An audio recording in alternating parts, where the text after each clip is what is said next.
Did I make a mistake moving to the Philippines in 2022?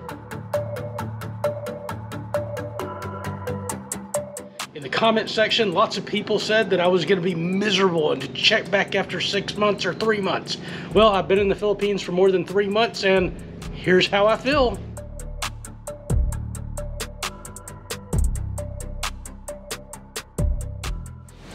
So when I released a video about my first month in the Philippines, I had all kinds of negative Nellies out there commenting in the comment section saying that, oh, you're gonna hate it, check back in 3 months. Ooh, the roosters will drive you crazy. Oh, barking dogs will drive you nuts. Oh, the karaoke parties, you won't be able to concentrate and you'll want to leave. Oh, the government lines are gonna be ridiculous. All kinds of absolute negative comments that they told me why I was going to be so miserable here in the Philippines. Apparently they're living in the Philippines or had lived in the Philippines, and they are very, very negative on it. So this video is to address how my life is after the 3 months and to address those negative comments and why they do not bother me. The short answer is that I'm still extremely happy with the decision that I made to move to the Philippines. Now we'll talk about the complaints. Specifically, I'll address the noise pollution. Some reasons that I feel that the Philippines is less stressful, dealing with the inconveniences such as lines, and the cost of living in the Philippines and how it's going up.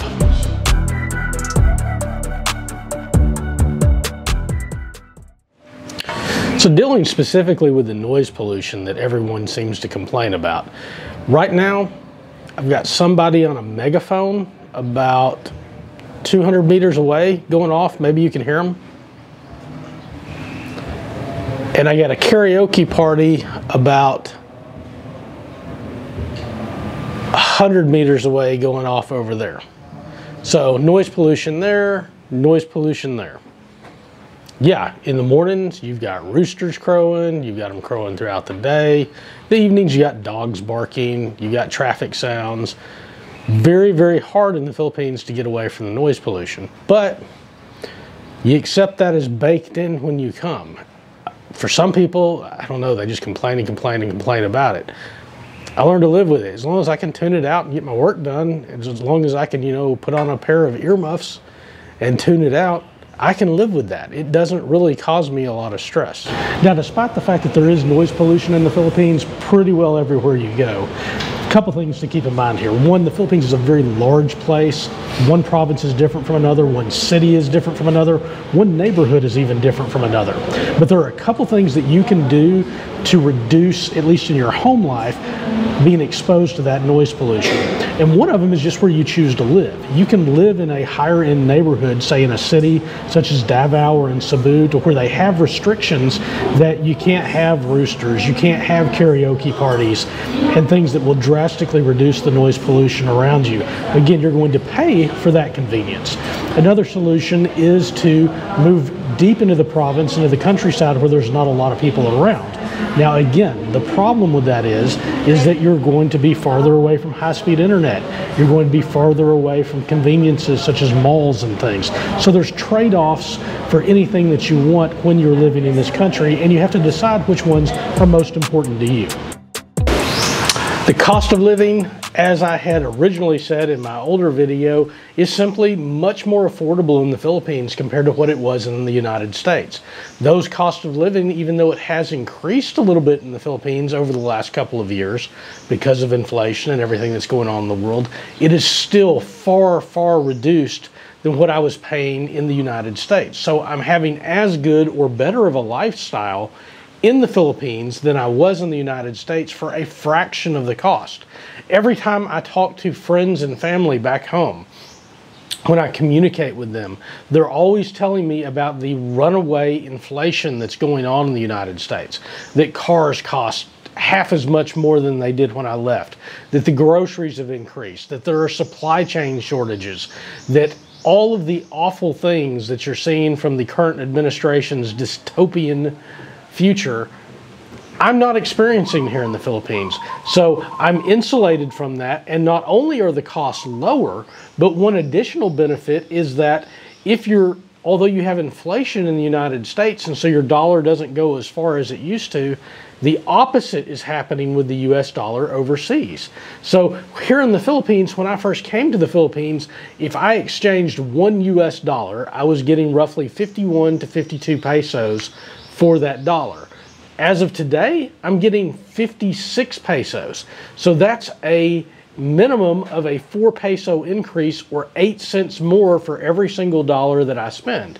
You add an 8 additional cents up on each dollar's value, and you multiply that by $100 that I would spend, say, at the grocery store, and all of a sudden I get an extra $8 of value for my money, simply because the US dollar is much more valuable now overseas than it actually is in the United States.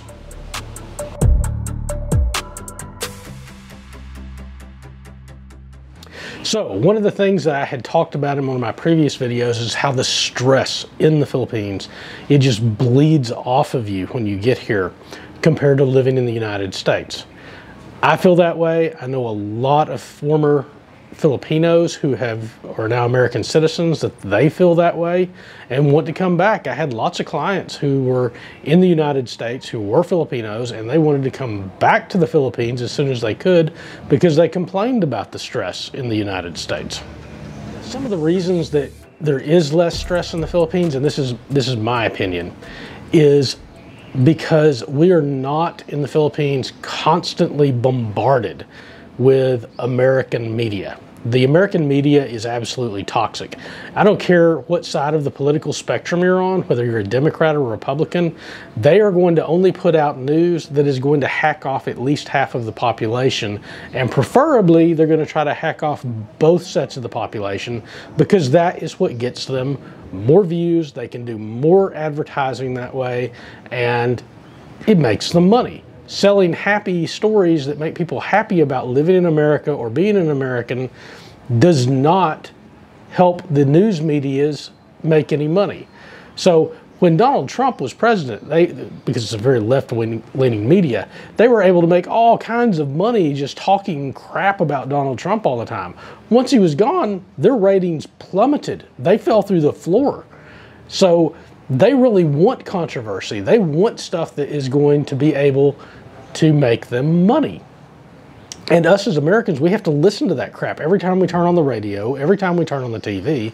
But when you get to the Philippines, you don't have to listen to that crap anymore. You actually have to seek that out in order to have that media brought to you every single day. Because I turn on the TV in the Philippines, or I turn on the TV in Thailand, and it's in Thai, or it's in Tagalog, or just straight up Filipino, and I don't understand those. So I have no idea what they're saying. It doesn't affect me. I don't get any stress from that. You also don't have stress because you're not dealing with the culture wars in the Philippines.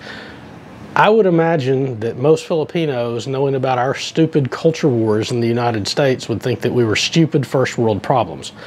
I don't deal with that here. When I'm talking to expats or I'm talking to local Filipinos, we don't talk about the politics in the United States. No one cares about that. We're more concerned about where you're from, what you're doing, what you're going to be doing in the now, tomorrow, things like that. It's about more conversations about living or how you have lived, rather than, you know, what politics or what stupid things are happening back in the United States. So again, you would have to actively seek that stuff out, and that would increase your stress levels. The other things about the Philippines is it's so much more laid back here. And I know a lot of people complain that that's not the case and so forth, and they're stressed here and everything else. Well, maybe so. It's not as bad as the stress levels in the United States. Because yes, the people in the United States make a lot more money than the people in the Philippines do. But you would be shocked at how much it costs to live in the United States if you never have. And now with everything that's going on there, it's even worse.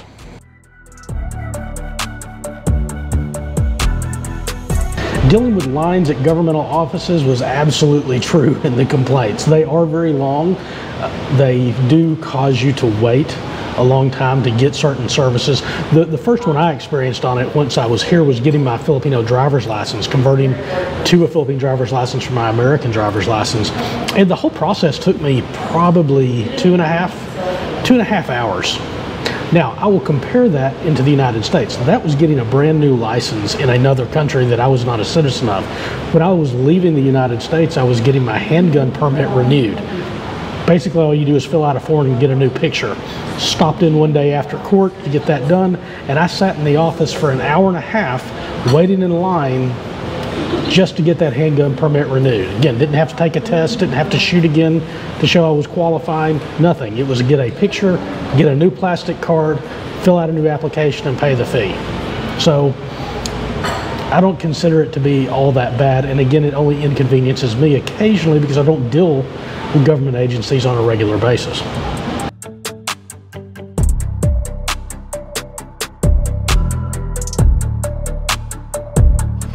So in conclusion, I thought I'd come out here and find you some more noise pollution. I couldn't find a rooster. Just kidding. No, I actually love it here. I'm very happy with my decision. Most of this video was filmed a couple of months ago.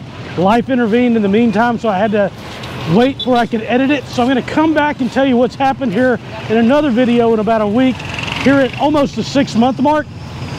But I'm very happy with the Philippines as my home base, and I don't regret the decision at all. All right, guys, if you like this, don't forget to hit the like button, let others know you like it. Helps the algorithm, and also subscribe if you ever want to find it again. And we'll see you next time.